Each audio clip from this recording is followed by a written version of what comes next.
the secret knife in the taco. They pull it out. Yeah, there's a gun. There's a gun in the taco. Isn't this great? We're like in the Great Hall of China here, and there's 3 people out there.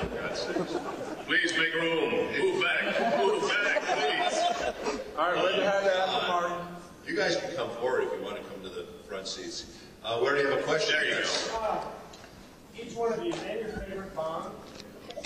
As in performer, as an actor, or film? Okay. This is And your favorite film. This is and favorite film. Last 2 questions. You take it. It's going to be the same answer, I think. Connery. Does he look like this guy? He looks like that guy. He is that guy.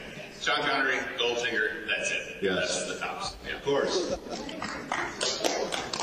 You know, Sean Connery basically is the gold bar standard for Bond, and all the other actors that have come along have basically tried to reach that gold bar standard. And what Sean Connery did, I think, better than any of the actors is that he combines the ruggedness, the believability that he can take care of himself, and yet he's also sophisticated and debonair. And I think they have a hard time with the other Bonds trying to get that combination. Yeah. Would you agree? He was held back by his homeliness, but that's about it. Yeah. Other than being really homely, he was. He was talking about your red bastard. That terrible lash. What's that? Yeah, an awesome character, just like a man. And an awesome toupee, like a man. He had a great toupee. And what do they say? Right around the Thunderbolt, they found out things blew apart.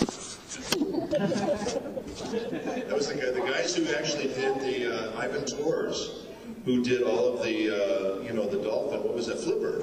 Ivan Tors, the cinematographers who did all of the underwater filming, did all the underwater filming for Thunderball, because they didn't, up to that point, they had no way of doing that until they created that. My Little Pony.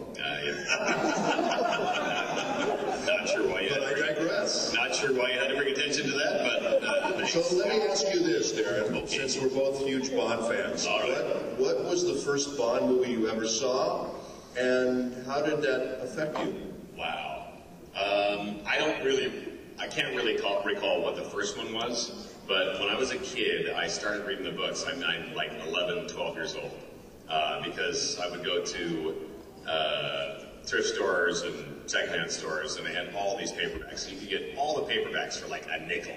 So I had this huge collection of all these Bond books, and I read them all. And I grew up on a public golf course in Ferndale, Washington. And we had the clubhouse was right here, and then our actual home, our house was right next to it. And at the time, I was very close to the Canadian border of Washington State. So we would get Canadian broadcasts. We'd get CBC, and they would run Bond movies late at night, like 1 o'clock in the morning or midnight or something. So what I would do is I would unlock the doors to the clubhouse, and then make sure that nobody heard me as I snuck out of the house into the clubhouse at night to watch Bond movies by myself at like 2 o'clock in the morning when I was 12 years old. That's awesome. Yeah. Did you hold the James Bond theme as you were sneaking out? Yes. No, it's the Mission Impossible theme. For some reason, I put Mission Impossible. I don't know why, but yeah. My first. That's one of my favorite memories. Yeah, it was like, oh, I'm getting away with this. This is so cool. That's pretty awesome. I remember mine. My mom died when I was 15, and we were real sad about that. My sister took me to this movie called Goldfinger. Goldfinger was the first one I saw, and I thought, holy crap! It changed my life. I thought, I either want to be a secret agent or an actor. So I'm glad I became an actor. I think I'm too tall to be. So he became a secret actor. A secret actor. Here, let me stab you. Yes, good question. This probably was already. Your face is a bloody mess. I know. I just killed Paul out. There you go. You just killed Paul Abdul? Oh my God. Give that guy a medal. I killed Paul out. Because he's got a reservation at Dorothy. Anyway, I know this question is probably asked. Who's your favorite Bond? Sean Connery? Who was? Well, we both decided Sean Connery is our favorite. We're both in it. Is there anybody out there who has a favorite Bond besides Sean? Yeah. Yeah, who's yours? David Niven. There you go. Really? Casino Royale. Casino Royale, huh? Kicks everyone. Get the fuck out of here. No, that was Fleming's choice. He was. Yes, no, that's true. Ian Fleming wanted Niven to play the role. He did. Yeah. Who else got it? But the problem for me with Niven was I couldn't believe that David Niven could beat anybody up. Yeah. To be honest with you. No. David Niven was very suave and debonair, and he was a He wonderful could actor. beat himself up. Yeah, that's so. Yeah, right here, go ahead. More. Roger Moore, and Roger Moore, and what was the Roger Moore story? It was Noel Coward met him at a party, and he was really young, right? He was so pretty. You know, he was doing the Saint, I think. No, he wasn't even doing the Saint yet. Roger Moore. And Noel Coward met him, and he said, "You're going to get an offer. One will be really, really good for your career, and one will be really good for your pocketbook. Take the one that's good for your pocketbook." And he did. Was it the Saint? It was the Saint, yeah. He was our Saint. I have a funny story about Roger Moore. This is a true story. Roger Moore wrote a great book when he first took over for Connery. It was Live and Let Die, and he kept a journal. And actually, one of the funny things he said in there was he was playing his son chess, and his son said to him, "Dad, do you think you could beat James Bond at chess?" And he says, "Well, you know, I am James Bond." He said, "No, Dad, the real James Bond, Sean Connery." So I thought it was awesome that he had such a sense of humor that he was, he thought that was funny too. You got a favorite Bond? Timmy Dalton, okay.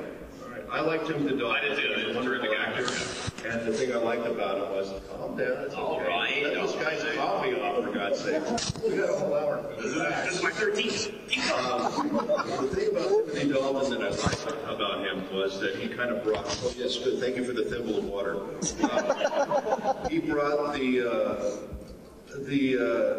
there was an agent who was kind of at the end of his rope that's kind of in the books that they never really kind of had. And I thought Timothy Dalton kind of brought that to the table, more so than any of the other ones. So I kind of like the world-weary agent kind of a thing. Not fair with License to Kill.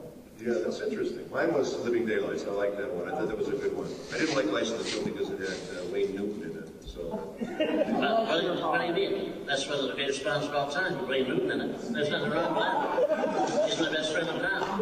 Yeah, that's James Bond. That's right. James Bond movie. It also had Benicio del Toro.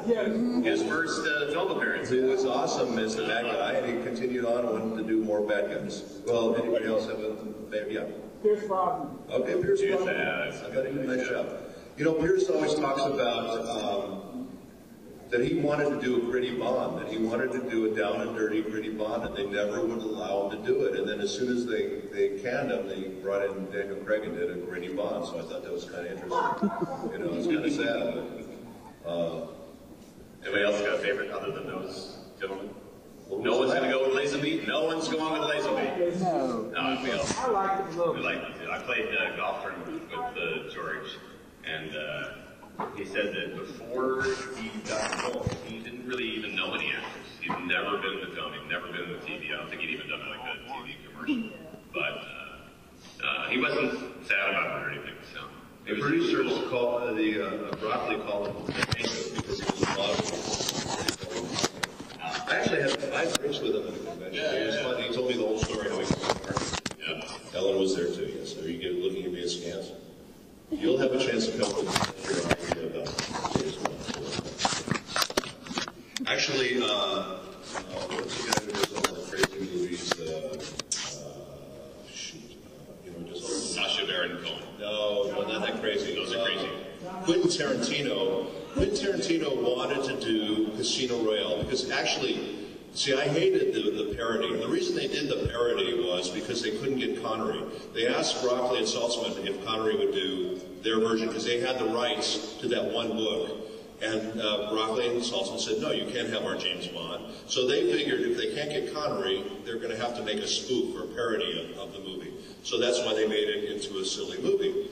And it was a shame because it was actually Ian Fleming's first book, and in my opinion, one of his best books that he ever wrote, the Bond books. And I always was hoping that they would do a serious treatment of that book. Well, Quentin Tarantino had the idea. He wanted actually Pierce Brosnan to do it in period. He wanted to do it back in the 50s. And it was kind of an interesting idea, which they kind of bantered around for a while. But then I guess the Broccoli family didn't like that idea. They said, well,